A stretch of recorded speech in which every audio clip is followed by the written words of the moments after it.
There are common mistakes in the USA DV lottery application. That is the USA green card application. And this is what I'll be tackling in this video, so that in this period of a USA DV lottery application, you don't make those common mistakes. And the first one is not filling all the children.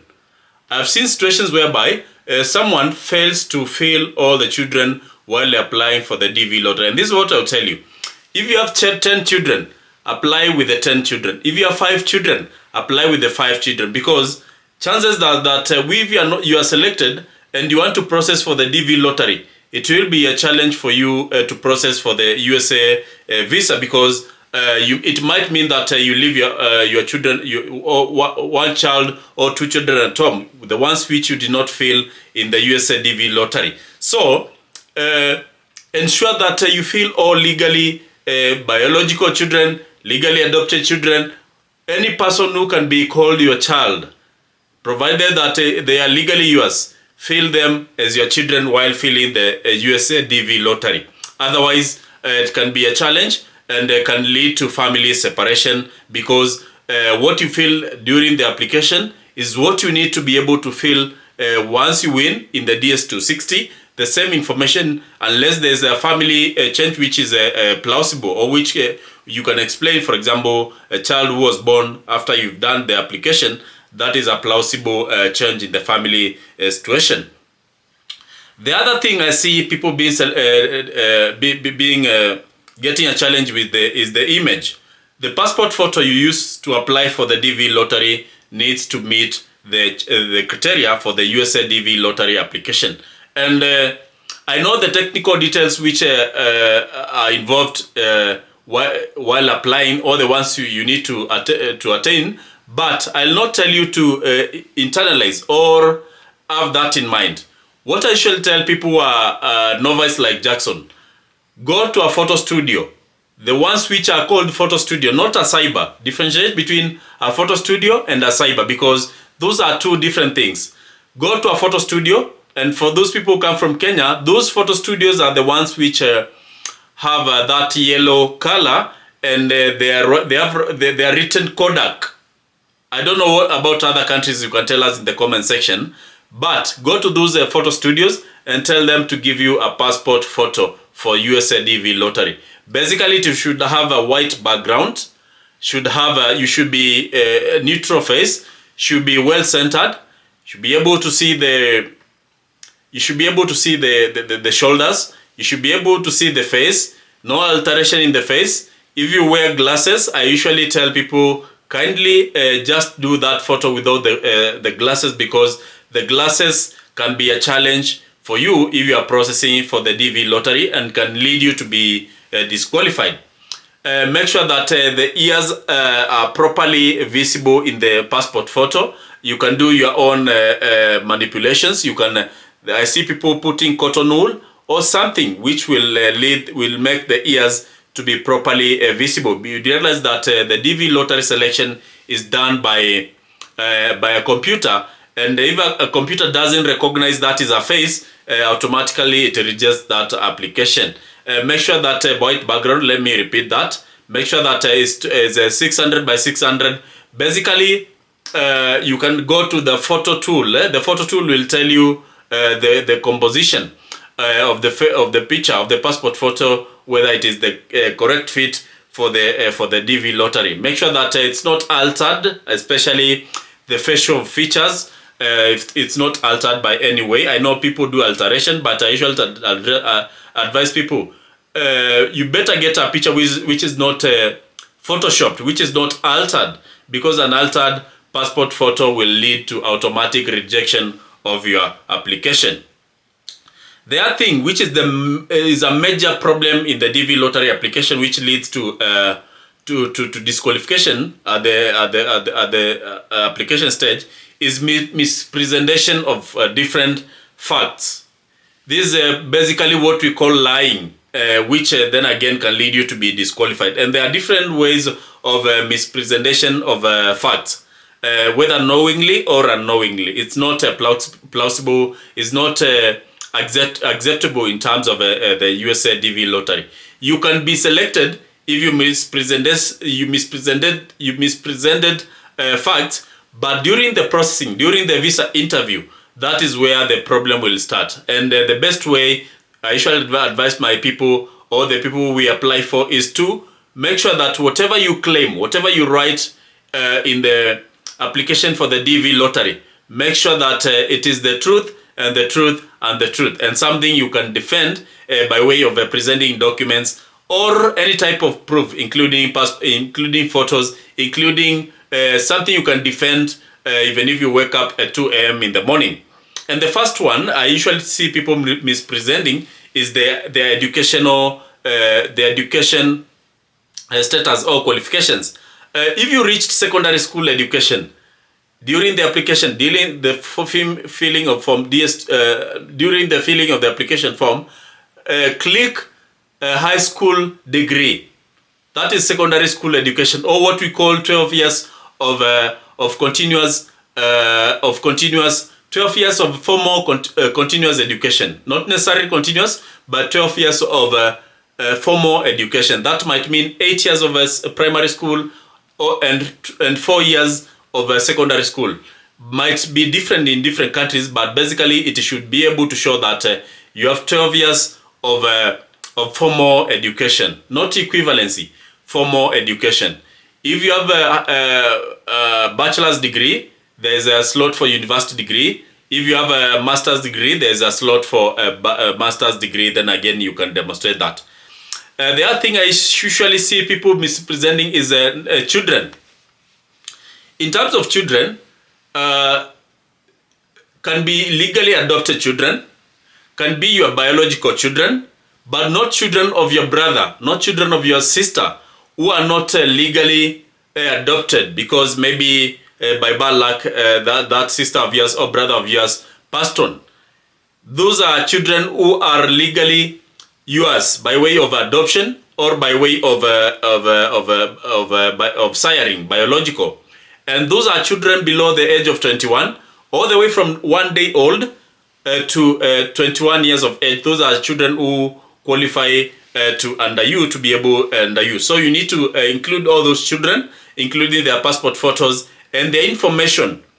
And this information you can get from either their birth certificate or their passports or their birth notification, including their names, the father's name, including their date of birth, where they were born. All that information needs to be 100% factual, so that you don't fall victim to a case of a mispresentation of facts.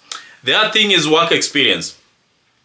For those people who are relying on a work experience to qualify, you need to be able to demonstrate that by way of having pay stubs or pay slips, vocational training or whichever polytechnic training certificates, work recommendations. Maybe you've been working Davis and Shutleaf engineering, and you are relying on 2 years of experience in an occupation requiring 2 years of training in the last 5 years. You need to be able to demonstrate that by way of having that kind of documents.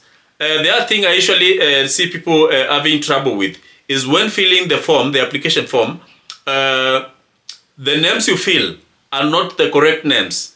Because if you miss like 3 or 4 letters, that is a completely different person. But one letter, the visa officer can be lenient, because while filling the form DS-260, you can correct that information. The order of names, you can correct that during the DS-260.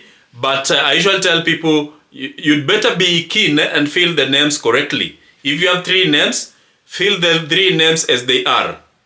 If you have 2 names, fill the 2 names as they are, because you don't want any type of trouble during the interview. And you've used a lot of money, because for you to attend the interview, that is $250 per person. So if you are 5 people and you've mispresented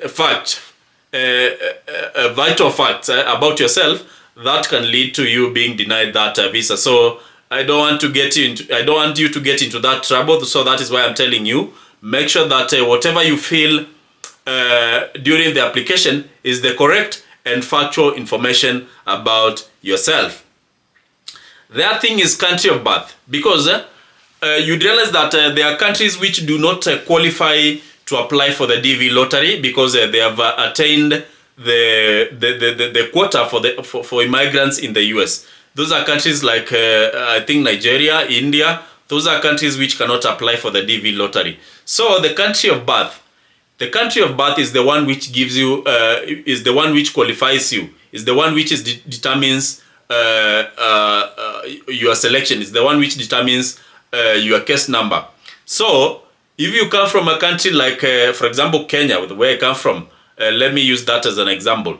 You need to feel that you are born in Kenya. Even if you have gotten other secondary, what do we call them, passports, maybe for other countries by maybe by marriage or other ways, you cannot use that to qualify for the DV lottery.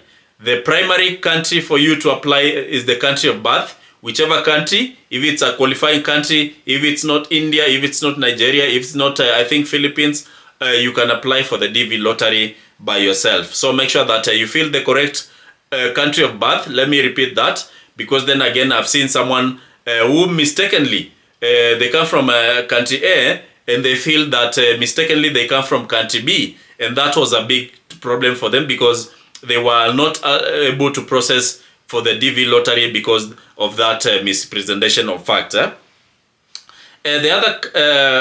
other thing you need to fill correctly is the country of residence. At the time of filling the USA DV lottery, if you are resident in another country, like for example, you are resident in the UK, resident in the, for example, in the UAE, in Qatar, in Saudi Arabia, make sure that you fill that information as it is, because that might mean that you do the visa interview in that particular country, because then again, you don't need to travel all the way to your home country for you to be able to process for the DV lottery visa. So the country of residence is the country you are living in, and you need to be able to demonstrate that you are living in that country legally. The other thing I usually see people having trouble with is the marital status. If you are legally married to a certain person, go ahead and declare that you are married. If you are not, declare that you are single. If you do not have a legal marital status, feel as a single person, because that can be a trouble. You'd better feel that way. Then you go ahead and look for a marriage certificate between the time of the application and the time of the results being declared. There's enough time for you to look for a marriage certificate, maybe from the Attorney General, maybe you do a church wedding, maybe you do a Muslim wedding, whichever kind of marriage, provided you have a legal marriage certificate, you'll be able to demonstrate that. There's also the issue of a country determines the region, because for those people applying from Africa, the case number after you've won will have AF. For Asia, it will be AS, and for different regions. So the country of you are using to qualify is the one which gives you the region. So then again, go back to the country, make sure that the country you are filling is the correct one. There's the aspect of gender also. While filling the gender, make sure that you fill the correct gender. I know it's a sensitive issue nowadays. Someone can claim to be of a particular gender, but if you are male, if you don't want to get trouble, fill that you are male. If you are female, select that you are female. There's no provision for the different types of gender, but then again, fill the correct type of gender, because that will ultimately determine whether you have trouble while processing for the DV lottery. I know there are so many different aspects of the application, including address. That is not very material. You can fill an address of maybe a nearby school, nearby church. That is not a trouble. Even the care of part, you can fill whatever you want. Even if it's your brother, you can fill their address. Phone number is not very important, because nobody is going to call you for the DV lottery. The other bit, unless you ask me questions, if you're having any trouble with the DV lottery application, in the filling of the application form, ask me down in the comment section. Don't forget to like this video, then I'll be getting back to you with another video. Don't forget to watch another video here or here, so that you push this channel further and further. Thank you.